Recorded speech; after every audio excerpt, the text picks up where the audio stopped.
Hay historias que nacen de un grito y otras que empiezan en un silencio muy largo. La de hoy viene de un silencio de casi 16 siglos, unos libros copiados por manos anónimas, escondidos y enterrados en una colina de Egipto.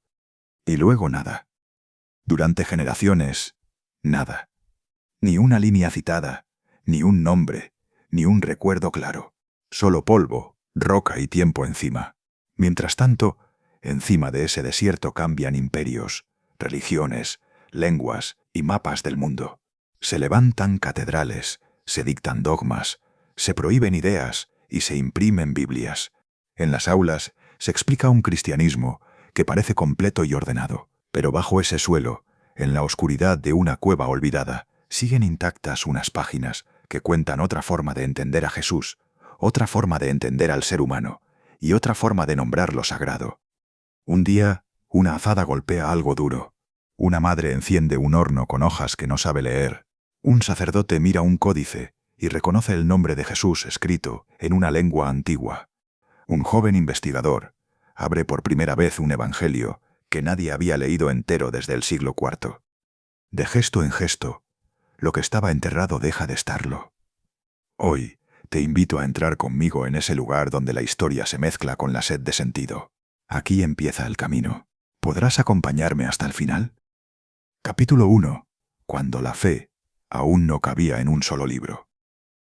Durante los primeros años, el cristianismo cabe en unos cuantos nombres propios, en unas cuantas casas y en unas pocas ciudades del Mediterráneo oriental.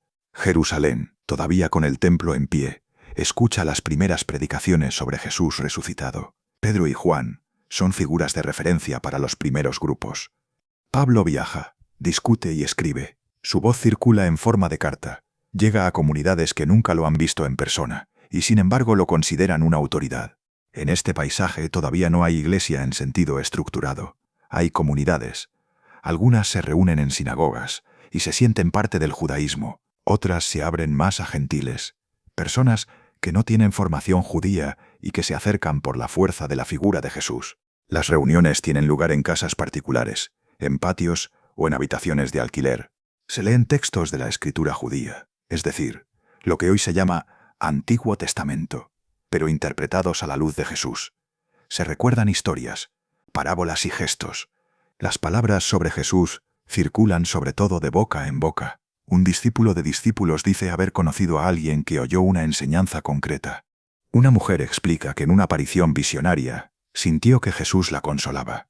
Un anciano repite un dicho corto y sencillo que se va fijando en la memoria de la comunidad. Luego, con el tiempo, algunos de esos dichos y relatos se ponen por escrito en colecciones que todavía no se parecen del todo a los evangelios que conocemos.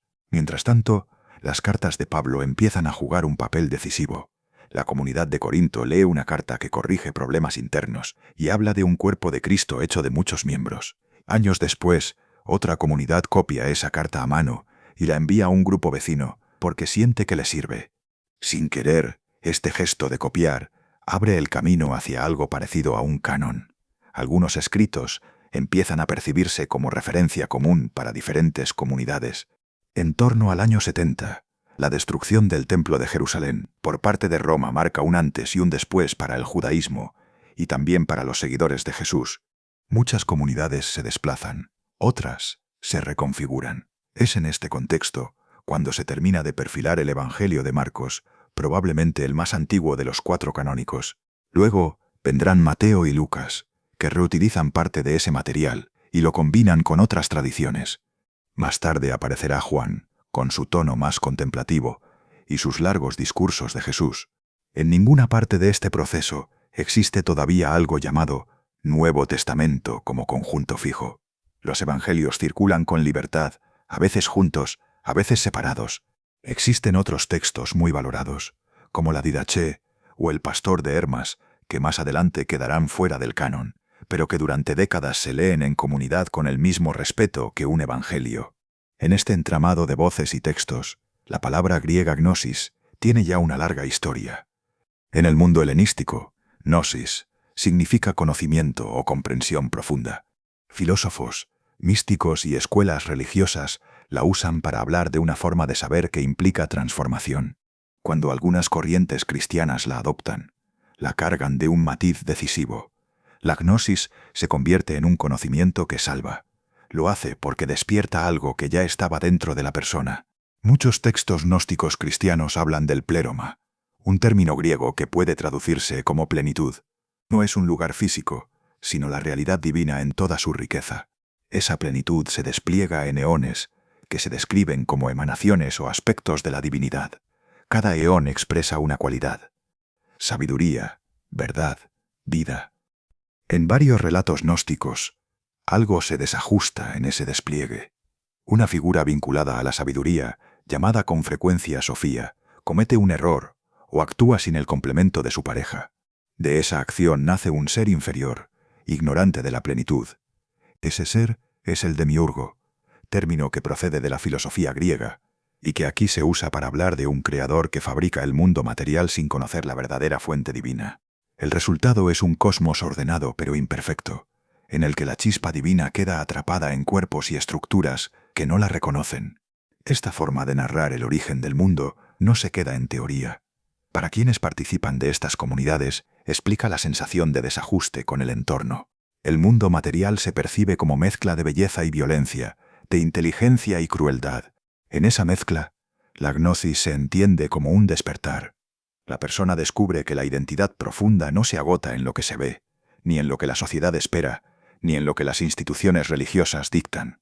El ser humano lleva en sí una parte de la plenitud olvidada, y que siempre busca ser recordada. Mientras estas ideas se desarrollan, el cristianismo en su conjunto continúa creciendo.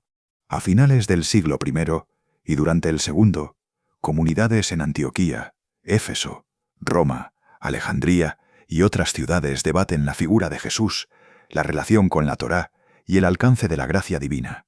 Algunas se mueven hacia un cristianismo cada vez más estructurado, con obispos y normas claras. Otras siguen una vía más carismática, con profecías, visiones y énfasis en la experiencia interior.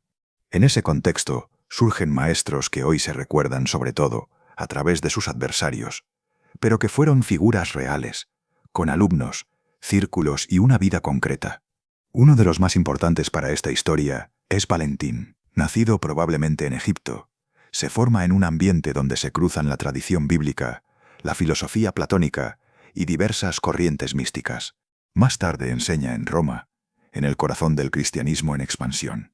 Los testimonios de autores como Ireneo de León, que critica con dureza a Valentín, muestran sin embargo que se trataba de un maestro elocuente, capaz de atraer a personas cultas. No era un marginal aislado en una esquina lejana del imperio. Formaba parte del debate vivo sobre cómo entender a Cristo y la salvación.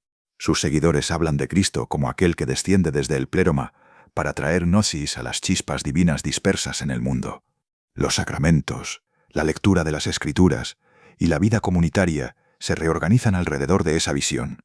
Junto a Valentín aparecen otros nombres: Basilides en Alejandría, Marción en Ponto y Roma con su canon reducido de textos.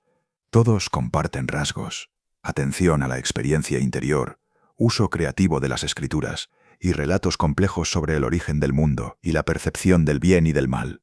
Es un conocimiento cuyo objetivo es la liberación. Estas corrientes no se ven a sí mismas como enemigas absolutas de los demás cristianos. Muchas veces participan en las mismas asambleas, comparten Eucaristía, leen los mismos evangelios, pero con interpretaciones diferentes. El conflicto surge cuando ciertos obispos y teólogos consideran que estas interpretaciones ponen en peligro la unidad doctrinal y sacramental que están intentando consolidar. Durante mucho tiempo se dependió casi únicamente de obras como Contra las herejías de Ireneo para conocer estas corrientes. Ireneo ofrece una descripción amplia de corrientes gnósticas con una intención polémica. Pero algo cambió a mediados del siglo XX. Con el hallazgo de Nag Hammadi, se hizo posible leer textos procedentes del interior de esas corrientes y comprobar hasta qué punto ciertas descripciones eran exactas y hasta qué punto simplificaban o caricaturizaban sus enseñanzas. Entre los siglos II y III, en este ambiente de debates, se escriben en griego muchos de los textos que más tarde acabarán, traducidos al copto, en los códices de Nag Hammadi. Algunos de ellos son colecciones de dichos atribuidos a Jesús. El ejemplo más conocido es el Evangelio de Tomás, que presenta una serie de frases breves que suponen una voz de Jesús en tono directo. En lugar de narrar milagros o relatar la pasión, este texto se centra en palabras que invitan al oyente a encontrar el reino en su interior y a interpretar la realidad con una mirada transformada.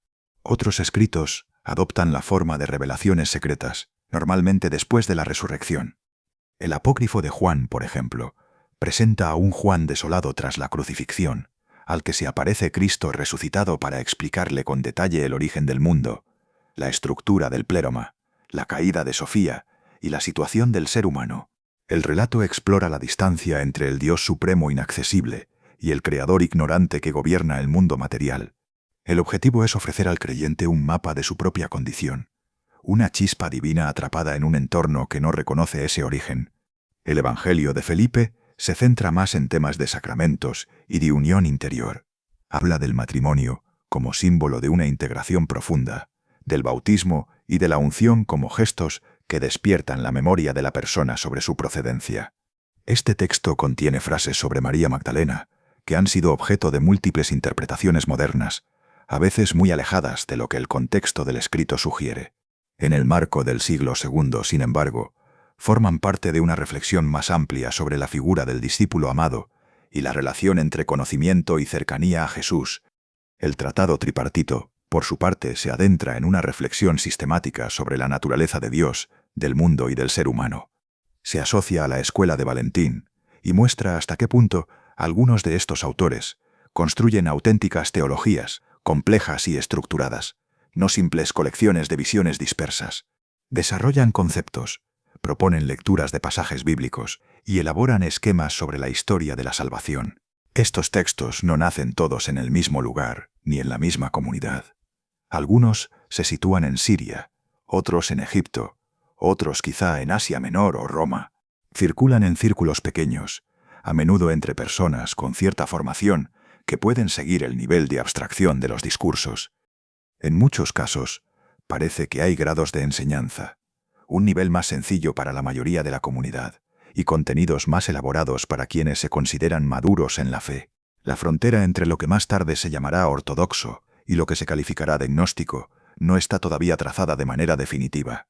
Autores que después se veneran como padres de la Iglesia comparten inquietudes con algunos de estos grupos. Hablan también de conocimiento espiritual, de transformación interior o de unión con Dios. Unos y otros se alimentan de la misma escritura judía y de un entorno cultural marcado por el platonismo. La diferencia se irá marcando poco a poco, a medida que ciertos obispos y teólogos lleguen a la conclusión de que las cosmologías gnósticas, con su fuerte contraste entre pléroma y mundo material, generan problemas para la idea de un único Dios creador bueno. Mientras tanto, las comunidades siguen reuniéndose en casas, celebrando la cena del Señor, bautizando y rezando por enfermos y presos. En una misma ciudad pueden coexistir grupos más cercanos a lo que será la gran iglesia y círculos que leen escritos como el apócrifo de Juan o el Evangelio de Tomás con veneración.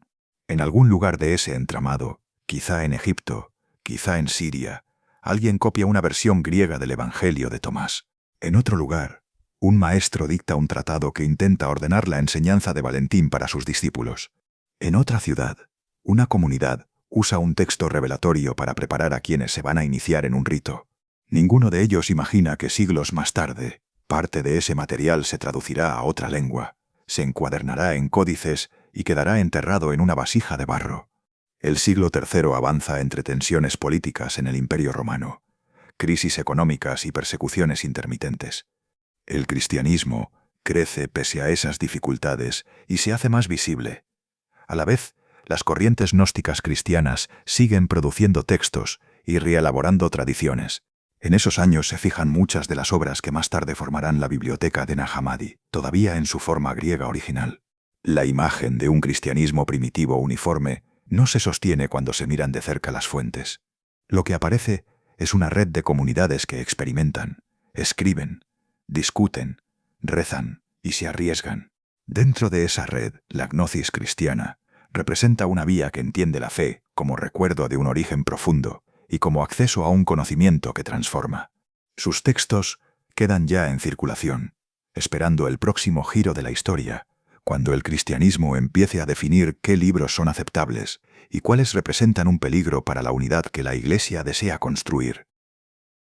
Capítulo 2. monjes, obispos y libros peligrosos. El último cristiano ejecutado por el imperio aún estaba en la memoria cuando se firmó un papel que lo cambiaba todo. Durante décadas, las comunidades habían vivido con ese fondo de amenaza. Redadas, interrogatorios, juicios y confiscación de bienes. Los grandes emperadores de la tetrarquía, especialmente Diocleciano, habían aprobado edictos que ordenaban destruir iglesias y libros cristianos. El miedo no era teórico, estaba en las cicatrices de los cuerpos y en el silencio de los familiares que no regresaban. En el año 313, Constantino y Licinio promulgaron el Edicto de Milán. El texto no convertía al cristianismo en religión oficial, pero lo legalizaba y ordenaba devolver propiedades confiscadas. Los cristianos podían reconstruir sus lugares de culto, reunir comunidades a plena luz y actuar como un grupo reconocido por el Estado. La sensación para muchos debió ser de alivio y de vértigo al mismo tiempo. Los obispos empezaron a viajar sin miedo, a reunirse en concilios y a tratar con funcionarios imperiales. Constantino no había crecido como cristiano de cuna. Su relación con la nueva fe mezclaba convicción personal, cálculo político y respeto por una religión que unía a muchos de sus súbditos. Empezó a escribir cartas a obispos para que resolvieran disputas internas y convocó reuniones para intentar superar conflictos. Para él, una iglesia dividida era un problema de estabilidad del imperio, igual que una frontera inestable o una revuelta fiscal. En ese escenario ya no se quemaban libros cristianos por orden del Estado. Lo que empezaba a discutirse era qué versiones del cristianismo podían hablar en nombre de todos y qué enseñanzas se percibían como un riesgo para la unidad. Las viejas diferencias teológicas, que antes se vivían dentro de comunidades relativamente pequeñas, empezaron a colocarse bajo una lupa nueva. En Alejandría, por ejemplo, el presbítero Arrio defendía una comprensión de Cristo que subrayaba la distancia entre el Hijo y el Padre. Sus opositores lo acusaban de rebajar la divinidad de Jesús. Constantino decidió que no bastaba con un intercambio de cartas. En el año 325 convocó un gran concilio en la ciudad de Nicea, cerca de su residencia imperial. Allí se reunieron obispos de muchas regiones del imperio. El tema central era la relación entre el Padre y el Hijo, pero por debajo se jugaba algo más: la autoridad de una formulación común de la fe. El concilio aprobó un símbolo de fe, el núcleo de lo que luego se llamará Credo de Nicea. El credo afirmaba a Cristo como de la misma naturaleza que el Padre. El debate fue duro. Hubo obispos que firmaron el texto convencidos y otros que lo hicieron a regañadientes para mantener la comunión y evitar sanciones. El propio Constantino presionó para que se alcanzara un acuerdo. A partir de ese momento, la etiqueta de hereje empezó a tener consecuencias legales y no solo eclesiásticas. No era una simple discusión entre teólogos. Un grupo marcado como herético podía perder iglesias, propiedades e incluso la seguridad física. Paralelamente a los grandes concilios, se desarrollaba otra batalla, menos visible para el oyente moderno, pero decisiva para la historia de Nag Hammadi: la formación del canon bíblico. Desde el siglo II, autores como Ireneo, Orígenes, o ya en el siglo IV, autores como Eusebio de Cesarea, hablaban de libros reconocidos y libros discutidos. En esas listas, los 4 evangelios que hoy se consideran canónicos tenían una posición segura, mientras que otros escritos circulaban sin un estatus claro. Durante los siglos III y IV, diversos sínodos y obispos fueron afinando esa lista. Se favorecieron los libros vinculados a los apóstoles o a sus discípulos directos, y se descartaron otros a los que se sospechaba de origen dudoso o que parecían apoyar doctrinas consideradas problemáticas. El Evangelio de Tomás, por ejemplo, era conocido por algunos autores que lo mencionaban para rechazarlo. No era un desconocido completo. Era un texto que formaba parte del paisaje, pero que no entraba en la gran iglesia. El paso decisivo en este proceso llegó en el año 367, cuando el obispo Atanasio de Alejandría escribió su carta festal número 39. Las cartas festales anunciaban cada año la fecha de la Pascua a las iglesias egipcias y solían incluir instrucciones pastorales. En esa carta concreta, Atanasio enumeró por primera vez los 27 libros del Nuevo Testamento, tal como se conocen hoy, y añadió una exhortación clara. Estos son los únicos escritos que deben leerse públicamente en la Iglesia. Otros libros apócrifos o heréticos han de evitarse y algunos han de destruirse. Atanasio no hablaba solo para los académicos. Su carta se leía en iglesias urbanas y rurales, llegaba a monasterios de la región y circulaba entre clérigos. Para muchos, esa lista representaba un alivio. Por fin, había claridad sobre qué textos se consideraban normativos. Para otros, esto significaba la condena de libros que hasta entonces habían alimentado su fe o su curiosidad espiritual. El ambiente en las bibliotecas monásticas debía de ser tenso. En un estante, los evangelios y las cartas de Pablo. En otro, obras devocionales, vidas de santos y escritos apócrifos que habían formado parte de la vida cotidiana de los lectores. El contexto político reforzaba esta presión. En el año 380, el Edicto de Tesalónica, promulgado por el emperador Teodosio, declaró oficial la forma de cristianismo niceno respaldada por Roma y Alejandría. A partir de entonces, otras variantes cristianas quedaron bajo sospecha. Poco después se dictaron leyes contra los herejes que permitían confiscar sus lugares de culto, prohibir sus reuniones y en algunos casos aplicar castigos severos. Hay testimonios de ejecuciones de disidentes, como los priscilianistas en Hispania en torno al 385, que muestran hasta qué punto se había desplazado el foco.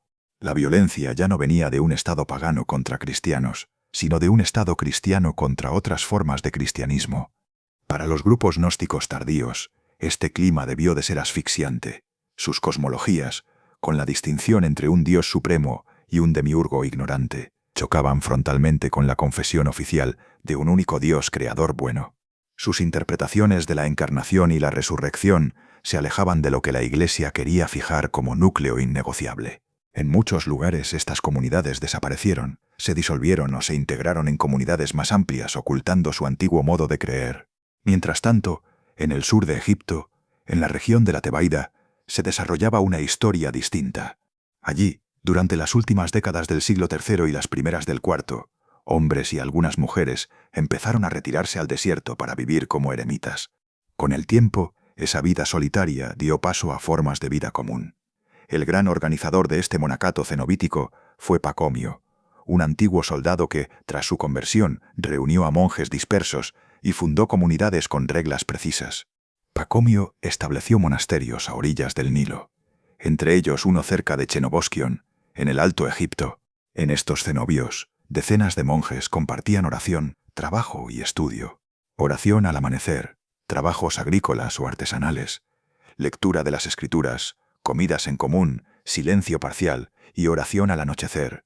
Una característica importante de estos monasterios pacomianos era el interés de Pacomio, porque sus monjes pudieran leer la Biblia por sí mismos. Por eso insistió en que se tuviera la escritura en copto, la lengua egipcia escrita con caracteres griegos, más comprensible para los monjes nativos que no dominaban el griego clásico. Cada monasterio tenía una pequeña biblioteca y un lugar para la copia de manuscritos. Algunos monjes se encargaban de reproducir textos versículo a versículo. Ese trabajo de copia no se limitaba siempre a los libros que hoy se consideran canónicos. Antes de la carta de Atanasio, muchas comunidades monásticas conservaban y leían obras que más tarde quedarían fuera del canon. Un monje con formación previa, quizá llegado de un entorno donde se habían leído textos gnósticos, podía conservar copias de esos escritos. La investigación actual considera muy plausible que parte de los códices de Nag Hammadi se hayan copiado en este entorno. Muchos de ellos están escritos en copto saídico, el dialecto literario del Alto Egipto, y han sido datados paleográficamente entre los años 300 y 350 después de Cristo. Esto significa que los copistas trabajaban ya en un momento en que el canon se estaba cerrando y ciertas obras eran vistas con recelo. Aún así, alguien se tomó el trabajo de reunir textos gnósticos, traducirlos, copiarlos y encuadernarlos en 13 códices de papiro, con tapas de cuero. Los códices muestran señales de haber sido producidos por varias manos y en diferentes momentos. Algunas tapas incluyen, como relleno, fragmentos de otros papiros reutilizados, entre ellos una carta de arrianos, cristianos considerados heréticos por Atanasio. Ese detalle sugiere que los copistas no se situaban precisamente en la línea más estricta del obispo de Alejandría. La biblioteca de Nag Hammadi parece el resultado de una colección consciente de textos marginales para la corriente principal, una especie de arca de Noé para textos que habían sido condenados a la extinción. La relación exacta entre estos monjes y la jerarquía eclesial se discute. Las fuentes muestran que los monasterios pacomianos estuvieron oficialmente en comunión con Atanasio y lo apoyaron en sus conflictos contra los arrianos. Sin embargo, la presencia de materiales heterodoxos en las encuadernaciones y la naturaleza de los textos copiados han llevado a algunos investigadores a pensar en otras teorías. Uno de ellos es Francisco García Bazán, quien propone que quizá existiera en la zona una comunidad ascética de tendencia agnóstica que convivía junto a los monasterios ortodoxos. Esta hipótesis plantea la posibilidad de un pequeño grupo mixto de hombres y mujeres que vivían una vida parecida a la monástica, pero con una teología agnóstica, y que habría reunido y custodiado la biblioteca. Las dos posibilidades, monjes pacomianos que conservan textos heterodoxos, o una comunidad gnóstica ascética vecina, se apoyan en indicios parciales. No hay documento que las confirme de forma definitiva. Lo que sí está claro, por la datación de los códices y por el tipo de textos que contienen, es una cosa.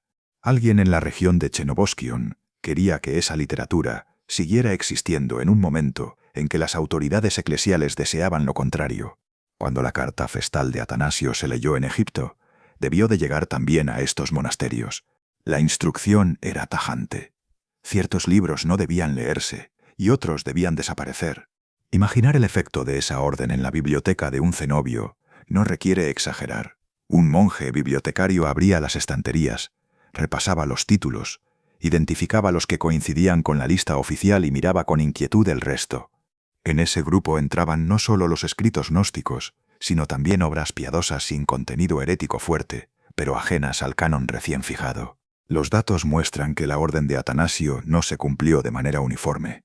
Se han encontrado manuscritos apócrifos copiados después del año 367, lo que indica que muchos monjes y comunidades siguieron leyendo y reproduciendo textos no canónicos. Sin embargo, el clima había cambiado. Poseer ciertos libros podía interpretarse como un signo de resistencia doctrinal. En una sociedad donde la religión oficial se mezclaba cada vez más con la ley civil, este tipo de resistencia se pagaba caro. En ese contexto de presión creciente, se sitúa el gesto que da sentido a todo lo que hoy vamos a conocer: el ocultamiento de la biblioteca. La jarra que se encontró en 1945 en Jabal al-Tarif, cerca de Nag Hammadi, era una vasija de terracota de alrededor de 1 metro de altura, enterrada en una cueva de un macizo rocoso, lleno de antiguas tumbas reutilizadas. Dentro, apilados, estaban los 13 códices de papiro encuadernados en cuero. El hecho de que estos manuscritos estuvieran reunidos y protegidos dentro de un contenedor cerrado indica una acción deliberada. La mayoría de los especialistas sitúa ese ocultamiento en la segunda mitad del siglo IV, probablemente poco después de la carta de Atanasio, y en el marco de las leyes contra las herejías de los emperadores posteriores. La escena reconstruida a partir de la investigación tiene una fuerza sobria. Unos pocos hombres, tal vez monjes pacomianos, tal vez miembros de una pequeña comunidad gnóstica, se reúnen en la biblioteca. Delante de ellos, los códices recién copiados en copto. Sobre la mesa, la carta del obispo ordenando la retirada de libros no autorizados. La discusión no queda registrada, pero el resultado sí. En vez de quemar los textos, alguien decide esconderlos. Se prepara una jarra robusta, se introducen dentro los códices ajustados y se sella la boca con cuidado. Luego viene el traslado. Desde el monasterio o la comunidad ascética hasta la ladera de Jabal al-Tarif hay una distancia que un monje puede recorrer en unas horas. El macizo rocoso, con sus cuevas abiertas y sus cámaras antiguas, ofrece múltiples sitios donde ocultar algo sin dejar apenas rastro. En la cueva elegida, los hombres depositan la vasija en un hueco excavado y la cubren con piedras y arena. La investigación sugiere que, igual que ocurrió con los rollos del Mar Muerto en Qumrán, quienes los escondieron quizá pensaban regresar por ellos cuando pasara el peligro. Las leyes contra las herejías se endurecieron hacia finales del siglo IV. Teodosio y sus sucesores emitieron normas que permitían confiscar bienes y castigar con dureza a quienes mantuvieran doctrinas consideradas desviadas. En algunos lugares hubo episodios de violencia contra grupos maniqueos y otros movimientos cercanos al gnosticismo. En ese clima, desenterrar la jarra habría sido una imprudencia. Los códices se quedaron donde estaban. Las comunidades que los habían copiado y escondido fueron desapareciendo, integrándose en la ortodoxia o disolviéndose con el tiempo. La ubicación exacta del escondite se perdió en la memoria local. Durante siglos, El macizo de Jabal al-Tarif siguió recibiendo visitas de pastores, eremitas y campesinos. La jarra permaneció enterrada sin romperse, soportando el peso de la arena y los cambios de temperatura. Dentro, las páginas de papiro descansaban en la oscuridad, con sus letras coptas hablándole a nadie. En la superficie, la Iglesia alejandrina mantuvo la memoria de Atanasio como santo defensor de la fe y continuó celebrando liturgias en su nombre.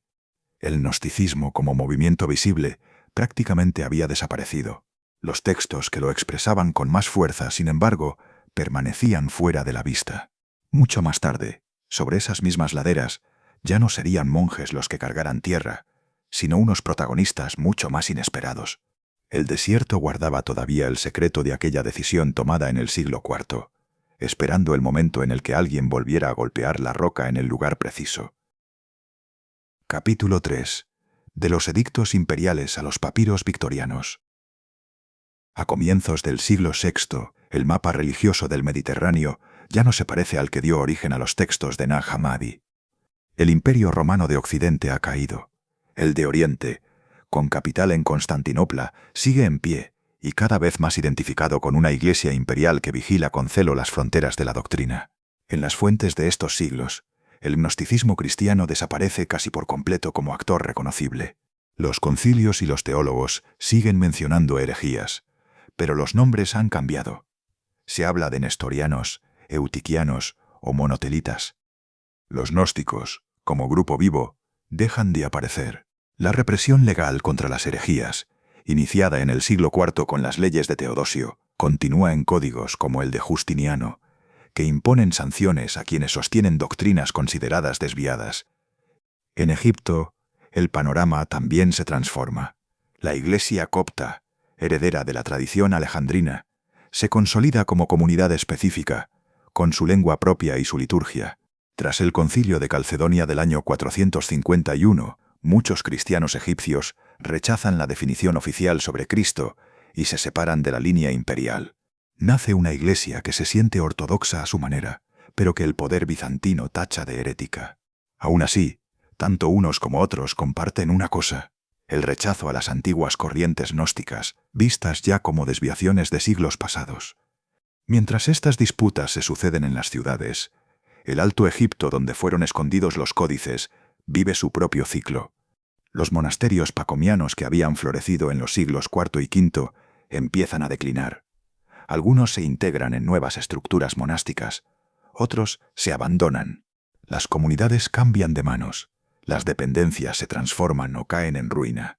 La memoria concreta de la jarra enterrada en Jabal al-Tarif se diluye entre generaciones. Las arenas y los desprendimientos de roca cubren entradas de cuevas y tumbas antiguas. A mediados del siglo VII llega otro giro enorme. Las tropas árabes conquistan Egipto en torno al año 640. El gobierno pasa a manos musulmanas. La nueva autoridad protege a las comunidades cristianas como gentes del libro, pero las coloca bajo un régimen específico de imposición fiscal y limitaciones. Con el tiempo, el Islam se convierte en religión mayoritaria en el país. El copto sigue vivo en la liturgia, pero pierde terreno en la vida diaria frente al árabe. En ese nuevo mundo, los viejos conflictos entre gnósticos y obispos alejandrinos resultan distantes. La posible comunidad que escondió los códices hace siglos que ya no existe, y sus descendientes han asumido otras identidades o han desaparecido. Sin embargo, ciertas ideas cercanas al gnosticismo no se apagan del todo. A partir del siglo III ya se había extendido el maniqueísmo, fundado por Mani en la región de Mesopotamia. Esta religión combina elementos cristianos, zoroastrianos y budistas, y presenta un fuerte dualismo entre luz y oscuridad. Muchos investigadores la consideran heredera de matrices gnósticas, aunque su organización y su teología tienen rasgos propios. San Agustín, por ejemplo, fue maniqueo antes de convertirse en cristiano niceno, y ya como obispo, combatió a los maniqueos con vigor. Siglos después, en la Europa medieval, aparecen movimientos como los bogomilos en los Balcanes y los cátaros en el sur de Francia. Se ha sugerido que estas corrientes podrían ser herederas distantes de tradiciones gnósticas orientales, quizá transmitidas vía maniquea. Aquí conviene frenar un momento y aclarar algo. La relación entre gnosticismo antiguo y estos movimientos medievales es un tema debatido. Muchos especialistas prefieren hablar de familia de sensibilidades más que de una línea directa. No hay documentos que muestren, por ejemplo, a cátaros leyendo el apócrifo de Juan o el Evangelio de Tomás. Lo que sí se observa es una familiaridad en ciertos esquemas. El rechazo de un mundo percibido como creación defectuosa, la idea de un grupo pequeño de perfectos o iniciados, y la distancia crítica frente a una iglesia poderosa. Por honestidad, estas correspondencias se presentan como hipótesis de influencia cultural o de convergencia, más que como una continuidad demostrada. Durante estos largos siglos, la biblioteca de Nag Hammadi sigue enterrada en su jarra de barro ajena a todas estas polémicas. El gnosticismo como movimiento organizado ha desaparecido, pero su nombre sobrevive como etiqueta polémica, aplicada a veces de forma laxa a grupos que simplemente se salen de la norma. Mientras tanto, en el mundo islámico se desarrollan sus propios debates religiosos y filosóficos, en los que las antiguas cosmovisiones gnósticas apenas aparecen de forma explícita. En la Edad Moderna, la mirada occidental sobre los herejes del pasado cambia de tono. A partir del siglo XVII, y sobre todo del XVIII, la crítica histórica y la filología empiezan a interesarse por textos antiguos no solo como fuentes de doctrina, sino como documentos de una época. Es en este clima, ya en el siglo XVIII, cuando aparece en Londres un manuscrito copto que más tarde se conocerá como Codex Askewanus. Fue adquirido por un médico inglés, Anthony Askew, y tras su muerte pasó al Museo Británico.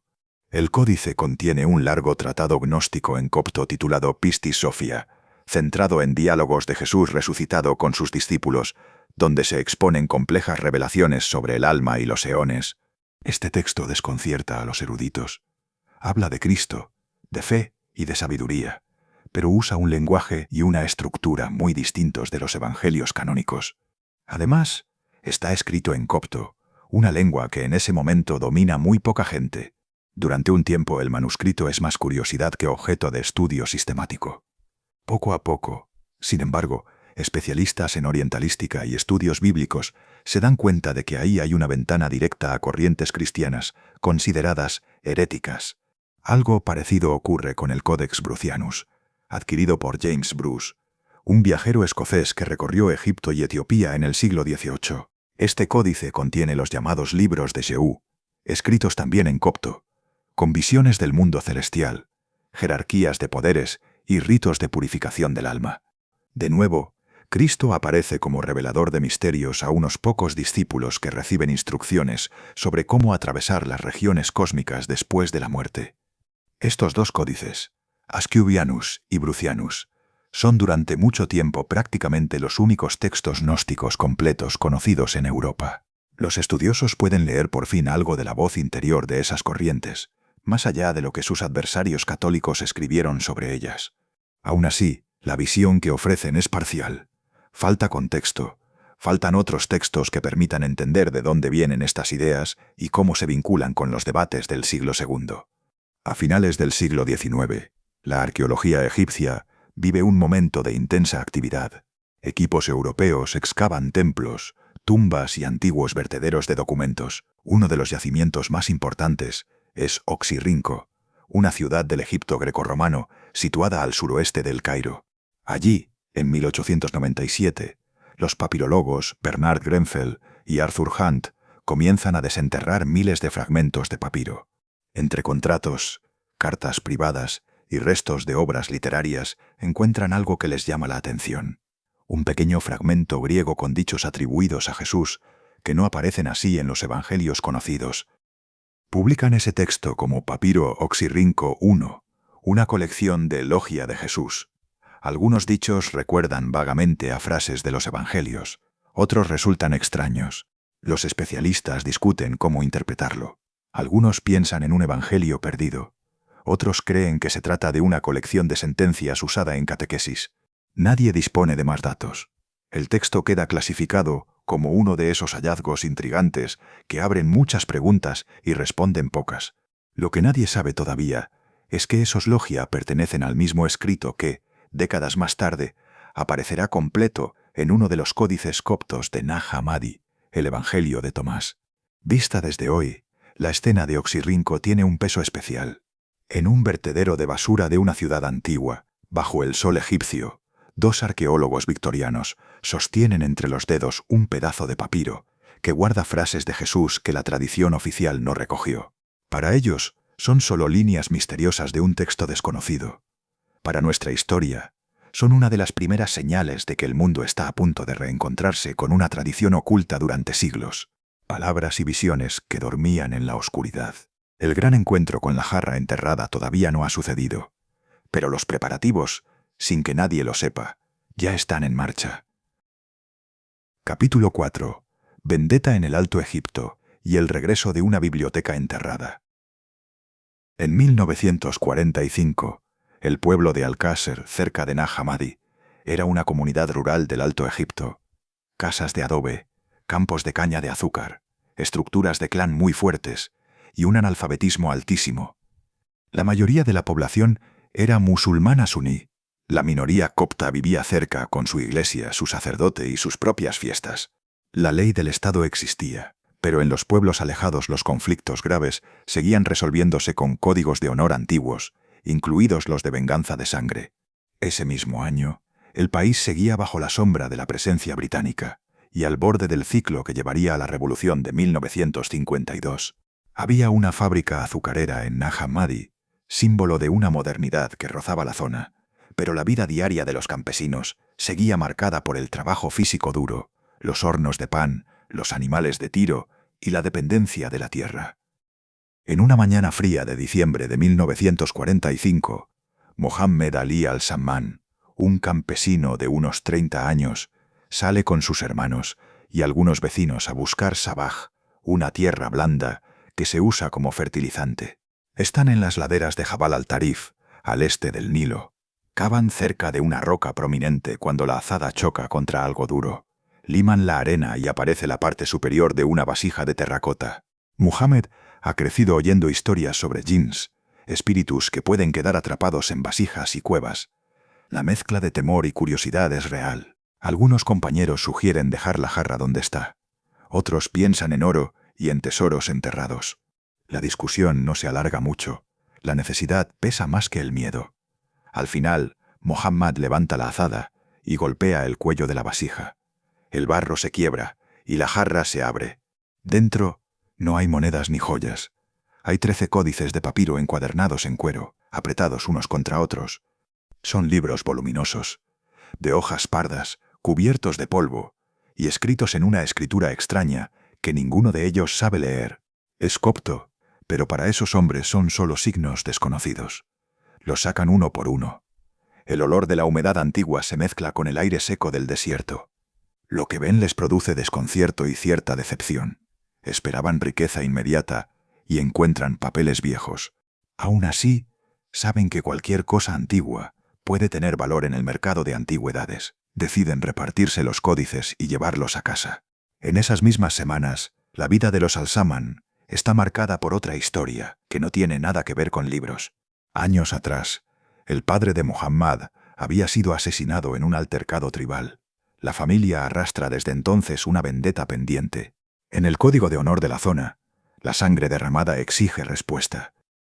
En los primeros meses de 1946, los hermanos al-Samman emboscan a Ahmed Ismail, el hombre al que consideran responsable de la muerte del padre, y lo matan.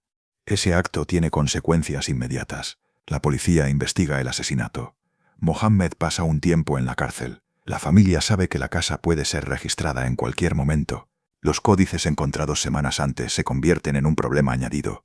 No saben lo que son, pero intuyen que los objetos antiguos pueden traer complicaciones legales.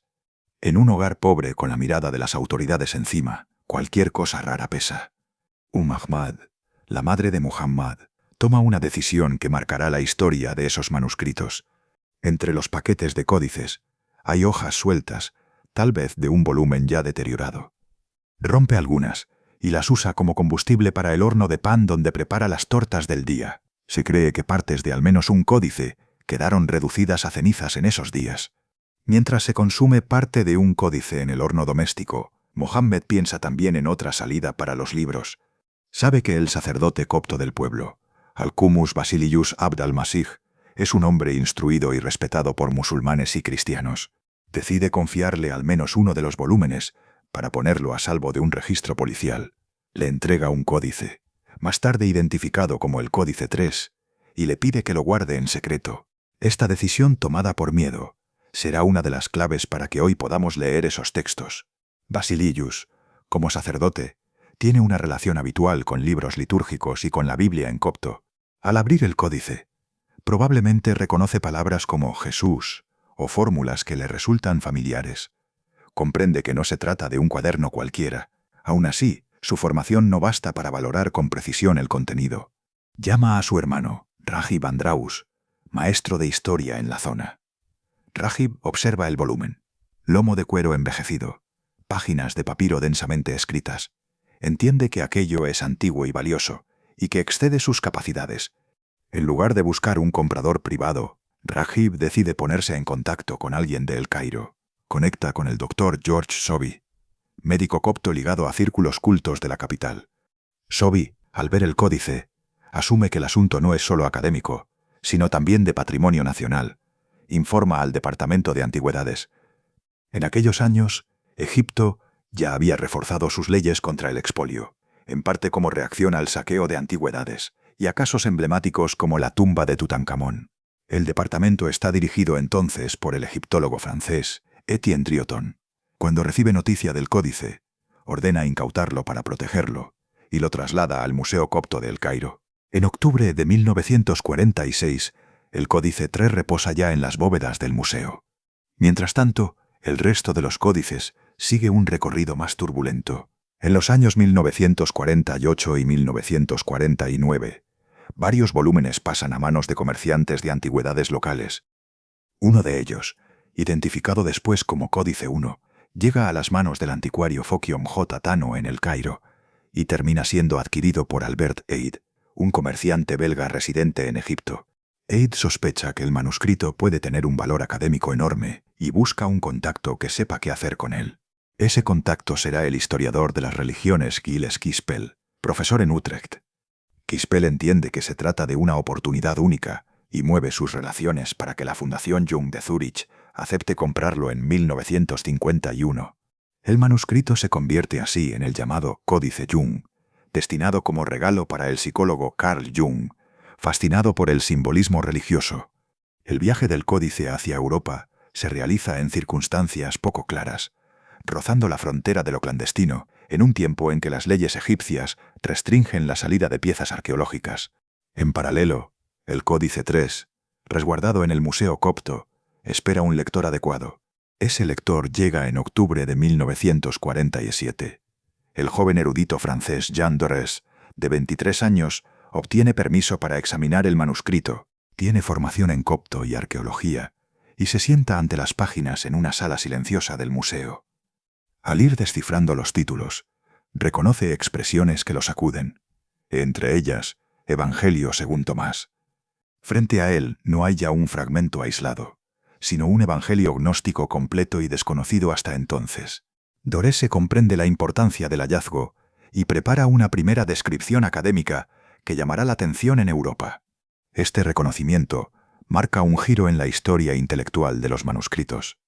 Hasta ese momento, lo que se sabía del gnosticismo procedía sobre todo de autores que lo refutaban y de unos pocos textos aislados como Pistis Sophia. De pronto, un códice copto entero muestra una colección de escritos que hablan desde dentro de esa corriente. Los nombres que los padres de la Iglesia habían mencionado siglos atrás aparecen ahora en la primera línea de manuscritos concretos, visibles y legibles. Mientras tanto, la trayectoria del Códice 1 avanza por otro carril. Tras la compra por parte de la Fundación Jung, el manuscrito se estudia en Europa. Quispel no se conforma con tener el libro bajo custodia suiza y decide viajar a Egipto para contrastar su contenido con los códices que ya están en el Coptic Museum. En mayo de 1952 llega a El Cairo. Allí obtiene fotografías del códice, sube a su habitación de hotel y comienza a descifrar el texto. En la primera línea lee: Estas son las palabras secretas que Jesús el viviente pronunció y que Dídimo Judas Tomás escribió. Se da cuenta de que tiene ante sí el Evangelio de Tomás completo, el mismo nombre que Dorese había visto en el Códice 3. La escena, reconstruida a partir de sus propios recuerdos, tiene un peso muy concreto. Un investigador solo, en una habitación de hotel en El Cairo, con fotografías en blanco y negro sobre la mesa, una lámpara encendida y el ruido lejano de la ciudad. Al ir uniendo signos coptos, entiende que esas líneas conectan con fragmentos que se conocían desde finales del siglo XIX en Oxirrinco y con referencias antiguas a un evangelio atribuido a Tomás. No está ante una curiosidad más, sino ante un texto que puede obligar a revisar la imagen de los primeros siglos del cristianismo. Mientras Dorese y Quispel leen y escriben, en Egipto se consolidan decisiones políticas sobre los códices. El Departamento de Antigüedades, respaldado por un clima nacionalista creciente, refuerza la protección del hallazgo. El caso del Códice Jung, que ha abandonado el país, alimenta la conciencia de que esa literatura forma parte del patrimonio egipcio y debe permanecer bajo custodia local. En esos pocos años, entre 1945 y 1952, la biblioteca que había dormido 16 siglos en una jarra enterrada pasa por manos muy distintas.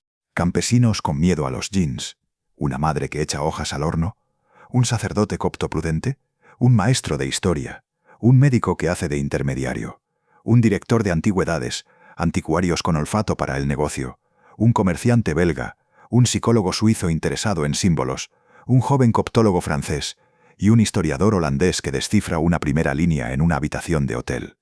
Cada uno actúa según su mundo interior y sus circunstancias. En la superficie parece una sucesión de casualidades y de decisiones aisladas. Bajo esa capa, lo que se mueve es el regreso paulatino de una biblioteca que, sin que nadie lo supiera en esos años, iba a reabrir una conversación antigua sobre Jesús, el conocimiento interior y la forma de contar la historia del cristianismo. Capítulo 5. Microfilms, congresos y evangelios en tapa blanda. A comienzos de los años 50, el Estado egipcio ya no miraba los manuscritos de Nag Hammadi como un asunto local. El país vivía un clima de afirmación nacional y de sensibilidad creciente hacia el expolio de antigüedades. Las noticias de la venta de piezas valiosas a coleccionistas extranjeros habían generado malestar y reformas legales.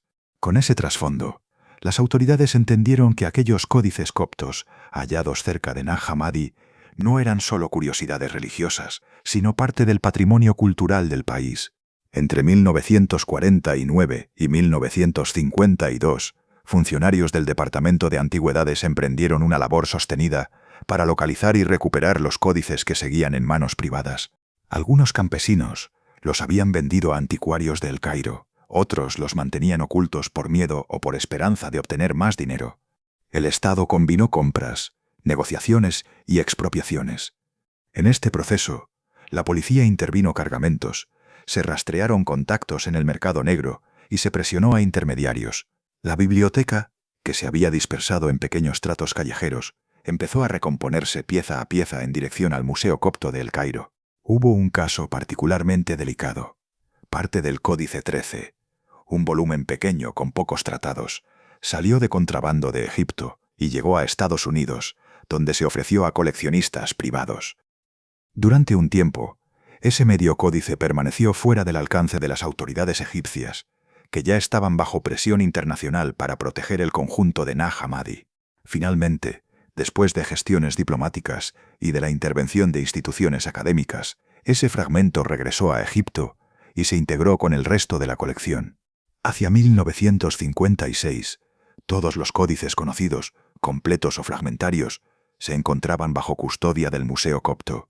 Al mismo tiempo se resolvió otro asunto abierto desde la compra del Códice 1 por la Fundación Jung. El llamado Codex Jung había salido de Egipto en los años 50 y residía en Zúrich, destinado a Carl Jung, que murió sin llegar a estudiarlo con calma. En 1967, tras su publicación y después de nuevas negociaciones, el códice regresó también a El Cairo. Los códices, aunque protegidos, eran frágiles. El papiro se resiente con la humedad, la luz y la manipulación. Hacía falta una estrategia para conservarlos y al mismo tiempo permitir que el conocimiento contenido en ellos circulara. Ahí entró en escena una generación de filólogos, coptólogos e historiadores de las religiones que dedicaría décadas a esta tarea. A partir de 1956, comenzaron a aparecer las primeras ediciones críticas de textos individuales. Ese año se publicó por primera vez el Evangelio de la Verdad, procedente del Codex Jung, en edición y traducción francesa. 3 años más tarde, en 1959, vio la luz la primera traducción del Evangelio de Tomás, que impactó en círculos teológicos e históricos. Presentaba una colección de dichos de Jesús, sin narración de milagros ni relato de la pasión. Las reacciones fueron dispares. En sectores de la Iglesia Católica y de otras confesiones históricas, se respondió con cautela, subrayando que estos escritos procedían de grupos tardíos y heréticos. Otros investigadores, en cambio, vieron en ellos una fuente directa para comprender la diversidad del cristianismo de los primeros siglos. Durante la década de 1960 se organizó un esfuerzo internacional más sistemático. Equipos de especialistas de varios países trabajaron en salas de archivo y laboratorios del Museo Copto para transcribir el copto de los códices y preparar traducciones anotadas. Cada palabra exigía decisiones. ¿Cómo leer un trazo confuso? ¿Qué forma verbal subyacía a una abreviatura? ¿O qué términos conservar transliterados? Las tensiones políticas de la época no ayudaban. El gobierno de Gamal Abdel Nasser había nacionalizado muchos sectores y miraba con recelo la presencia extranjera en ámbitos estratégicos. Aún así, se alcanzó un acuerdo clave. El teólogo e historiador estadounidense James Robinson, desde el Instituto de Antigüedad y Cristianismo en Claremont, en California, jugó un papel central en este proceso. Viajó a El Cairo, negoció con autoridades egipcias y logró, tras gestiones diplomáticas, autorización para realizar microfilms de todos los códices. Se permitiría microfilmar la totalidad de los códices para que pudieran consultarse en universidades de otros países. Los rollos de microfilm, una vez revelados, se convirtieron en la base de trabajo de muchos investigadores que nunca tendrían acceso directo a los manuscritos originales. En 1966, estos avances desembocaron en un encuentro significativo, el Congreso de Mesina, en Italia. Expertos de distintos países se reunieron para discutir qué se debía entender por gnosticismo a la luz del nuevo material. Hasta entonces, el término se había usado de manera muy amplia, a veces para etiquetar cualquier doctrina considerada extraña. En Mesina se intentó definirlo con más precisión, basándose en rasgos comunes detectados en los textos de Nag Hammadi y en otras fuentes. Estos rasgos comunes son la importancia de la gnosis como conocimiento salvador, la visión dual de la realidad, el papel del demiurgo y la figura de Cristo como revelador de esta verdad. El Congreso no cerró todas las discusiones, pero marcó un consenso mínimo y obligó a muchos manuales de historia de la Iglesia a revisar sus esquemas. Mientras tanto, el trabajo de edición lingüística seguía adelante. Se preparaban series críticas en alemán, francés e inglés. Cada tratado recibía una sigla, una ubicación en el conjunto de códices y una bibliografía creciente. Esta fase, aunque menos vistosa, resultó indispensable para que los textos pudieran salir del círculo de especialistas y llegar a un público más amplio sin perder rigor. El paso decisivo en esa dirección llegó en 1977, con la publicación de The Nag Hammadi Library, dirigida por James Robinson. Este volumen reunía, en un solo libro, traducciones al inglés de los 52 textos de Nag Hammadi, acompañadas de introducciones y notas básicas. Para muchos lectores fue la primera posibilidad real de leer el Evangelio de Tomás completo, el Evangelio de Felipe, el Apócrifo de Juan y tantos otros escritos. Robinson y su equipo tuvieron que coordinar el trabajo de numerosos traductores procedentes de diferentes tradiciones académicas, asegurar un nivel homogéneo de calidad y afrontar la tensión entre claridad para el lector general y fidelidad al original. La edición se planteó desde el principio como algo más que una herramienta de especialistas. El formato, el prólogo y las notas estaban pensados para estudiantes, curiosos y personas interesadas en la espiritualidad. La imagen de alguien hojeando ese volumen en una librería de Nueva York o Londres en 1978 tiene sentido histórico. Por primera vez, una biblioteca que había estado enterrada en una colina egipcia durante siglos se presentaba en forma de tapa blanda. La recepción no fue neutra. Para algunos teólogos, el libro confirmaba que la diversidad del cristianismo primitivo era mucho mayor de lo que permitían ver las fuentes ortodoxas tradicionales. La hipótesis de Walter Bauer, según la cual en ciertas regiones la llamada herejía había precedido a la ortodoxia, ganaba peso con evidencias concretas. Otros sectores, más conservadores, insistían en puntualizar que estos textos procedían de círculos minoritarios y tardíos, y que no alteraban el núcleo de la fe cristiana, tal como se había consolidado. Esa diferencia de lectura dio lugar a debates en facultades de teología y seminarios que ya no podían ignorar a Nag Hammadi. 2 años después, en 1979, una voz nueva tomó el relevo en el plano de la divulgación. La historiadora estadounidense Elaine Pagels publicó Los Evangelios Gnósticos. El libro narraba la historia del descubrimiento de la biblioteca y analizaba el contenido de algunos textos clave, preguntando por las razones históricas que habían llevado a su marginación. Pagels explicaba cómo estos escritos ofrecían imágenes alternativas de Jesús, de la autoridad eclesial y del papel de las mujeres en las comunidades cristianas primitivas. La obra tuvo un éxito considerable. Ganó premios, se tradujo a varios idiomas y se convirtió en una puerta de entrada para muchos lectores que nunca habrían abierto una edición crítica. Los medios de comunicación se interesaron por el tema. Documentales de televisión, reportajes y artículos de revistas empezaron a hablar de evangelios gnósticos y evangelios prohibidos. En muchos casos, el lenguaje periodístico tendió a exagerar. Se difundió la idea de que estos textos contenían revelaciones explosivas sobre Jesús y lo presentaban como un maestro secreto de sabiduría esotérica. Otros decían que demostraban una relación especial con María Magdalena, basada en unas pocas frases del Evangelio de Felipe, interpretadas claramente más allá de su contexto. La cultura popular recogió esa atmósfera. Novelas históricas, películas y más tarde videojuegos incorporaron elementos gnósticos en sus tramas. Al mismo tiempo, algunos grupos espirituales contemporáneos, especialmente en el ámbito de la psicología transpersonal y la nueva era, leyeron el Evangelio de Tomás y otros textos como manuales de introspección y despertar interior. En el mundo hispanohablante, el paso clave llegó en 1997, cuando la editorial Trota publicó la traducción íntegra al castellano de todos los textos de la biblioteca. Para muchos lectores de España, México, Argentina y otros países, significó la posibilidad de leer en su propia lengua frases como «Quien descubre lo que está dentro de sí, eso que saca lo salvará», atribuidas a Jesús en el Evangelio de Tomás. Cuando un oyente de hoy sostiene uno de esos libros en la mano, sostiene también el resultado de esta cadena larga de decisiones, una cadena de sucesos que abrió una conversación global sobre los orígenes del cristianismo y sobre la búsqueda de sentido interior. Capítulo 6. Jesús, el yo profundo y la sed de sentido. Si hoy el oyente entra en el Museo Copto del Cairo, verá un edificio moderno que guarda iconos, textiles, marfiles y en una zona muy concreta manuscritos. Entre ellos, los códices hallados en Nag Hammadi están conservados en vitrinas y depósitos climatizados, con controles de temperatura y humedad. Los códices tienen casi 1600 años. La fragilidad es extrema.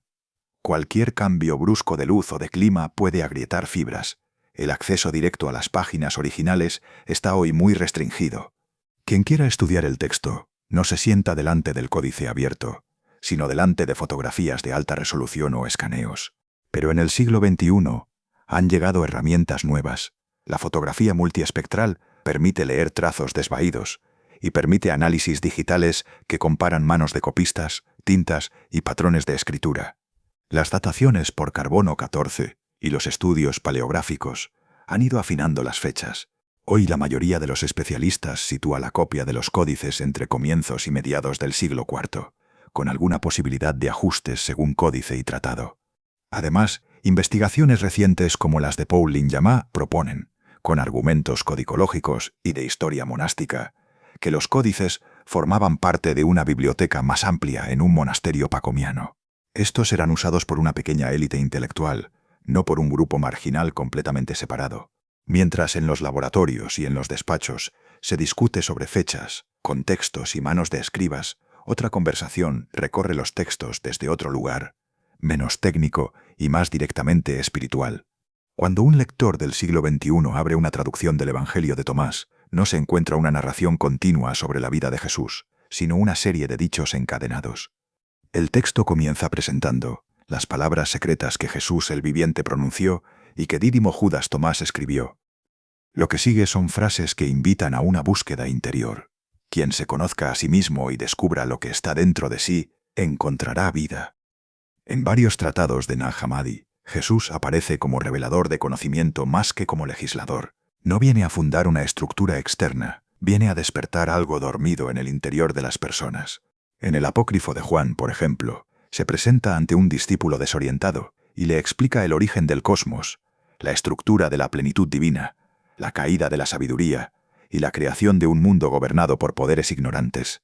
El relato busca ofrecer al oyente una explicación de por qué se siente exiliado, dividido y sometido a fuerzas que no controla. En el Evangelio de Felipe, la reflexión se centra en el sentido de los sacramentos, el simbolismo del matrimonio espiritual y la integración interior. Algunos pasajes aluden a María Magdalena como figura de cercanía especial a Jesús, asociada al conocimiento de lo que él enseña. Si se mira el conjunto, muchos textos de Nag Hammadi comparten rasgos. Hablan de una chispa divina en el ser humano, atrapada en un mundo marcado por el desconocimiento, y conciben la salvación como un recordar quién se es en lo profundo. El lenguaje puede ser simbólico y denso. Eones, pleroma y arcontes, pero el movimiento básico es reconocible. Salir de la amnesia espiritual y recuperar una relación consciente con el origen. En ese marco, la figura de Jesús aparece como quien abre un camino de conocimiento, no solo como quien perdona culpas desde fuera. Esta imagen contrasta con la que presentan los evangelios canónicos, centrados en la historia de Jesús, su predicación pública, sus gestos con enfermos y excluidos, su muerte y su resurrección. La diferencia ha llevado a algunos lectores contemporáneos a imaginar una oposición absoluta entre el Jesús de la Iglesia y el Jesús gnóstico. La investigación seria prefiere ver esos materiales como voces distintas dentro de un mismo horizonte. Los manuscritos de Nag Hammadi también plantean la relación entre individuo e institución. En varios textos, la autoridad religiosa externa aparece con sospecha. La estructura religiosa puede adormecer la búsqueda, congelar el movimiento interior y sustituir la experiencia viva por reglas rígidas. El acento cae en la responsabilidad personal, en el trabajo de comprensión y en la libertad interior. Esto no significa que los autores gnósticos fueran anarquistas espirituales. Muchos de ellos imaginan comunidades, ritos y caminos de iniciación. Lo que se discute es qué peso se le da a la obediencia externa frente al despertar de la conciencia. Desde el punto de vista histórico, el simple hecho de que estos textos existan obliga a mirar con más atención el proceso de formación del canon. La biblioteca de Nag Hammadi muestra, de forma tangible, que en los siglos II y III circulaban evangelios y tratados que algunas comunidades leían con devoción. Cuando la Iglesia fue fijando qué libros formaban parte de las Escrituras, tomó decisiones concretas que reflejaban debates teológicos, criterios de autoridad apostólica y también necesidades de cohesión institucional. La presencia de Nag Hammadi no destruye esa tradición, pero la matiza. Nos enseña que la fe cristiana no nació ya configurada con un solo conjunto de textos y una sola forma legítima de vivirla. Muestra, con páginas concretas, que hubo voces que pusieron el acento en el conocimiento interior y que esas voces no ganaron el pulso institucional. Este dato no se limita a una curiosidad académica. Abre un espacio para pensar con más honestidad la relación entre poder religioso y pluralidad de experiencias. En el siglo XXI, la lectura de estos textos se da en un paisaje muy distinto del de los siglos antiguos. En muchos países de raíz cristiana, la pertenencia institucional a las iglesias desciende, mientras crece el interés por formas de espiritualidad más flexibles, centradas en la experiencia y menos atadas a dogmas. Estudios sociológicos hablan de personas que se describen como espirituales pero no religiosas, que exploran meditación, psicoterapia, filosofías orientales o lecturas místicas, sin identificarse con una institución concreta. En este nuevo paisaje el tono de algunos escritos de Nag Hammadi resuena con fuerza. Frases como las del Evangelio de Tomás sobre conocer lo que está dentro de uno mismo, o pasajes que insisten en el despertar de la chispa interior, se leen como confirmación de una búsqueda que muchas personas ya estaban realizando por otros caminos. Esta recepción tiene luces y sombras. En el lado positivo, ha permitido que mucha gente descubra que dentro del cristianismo antiguo hubo corrientes que valoraban la experiencia directa, el autoconocimiento y una relación menos legalista con lo divino. En el lado problemático, algunas lecturas han convertido a Nag Hammadi en un repertorio de frases sueltas para justificar cualquier mezcla, sin respeto por el contexto histórico ni por la complejidad de los textos. El resultado es una conversación que se mueve en varios niveles a la vez. En las aulas universitarias, son fuentes que complican la historia de los orígenes cristianos y obligan a revisar categorías como herejía, ortodoxia y canon. En círculos espirituales y en lecturas individuales, muchos de sus pasajes funcionan como invitaciones a mirar hacia adentro y a reabrir la relación con lo divino desde un lugar más íntimo y menos normativo. En ese cruce entre historia y presente, los manuscritos de Nag Hammadi siguen ofreciendo algo nítido, una manera de hablar de Jesús y del ser humano, en la que el conocimiento interior, la memoria de un origen más profundo y la libertad de la conciencia ocupan un lugar central. El relato que hoy te he contado no es una lección de historia, es una invitación a revisar lo que crees, lo que dudas y lo que buscas. Los manuscritos ya hicieron su parte.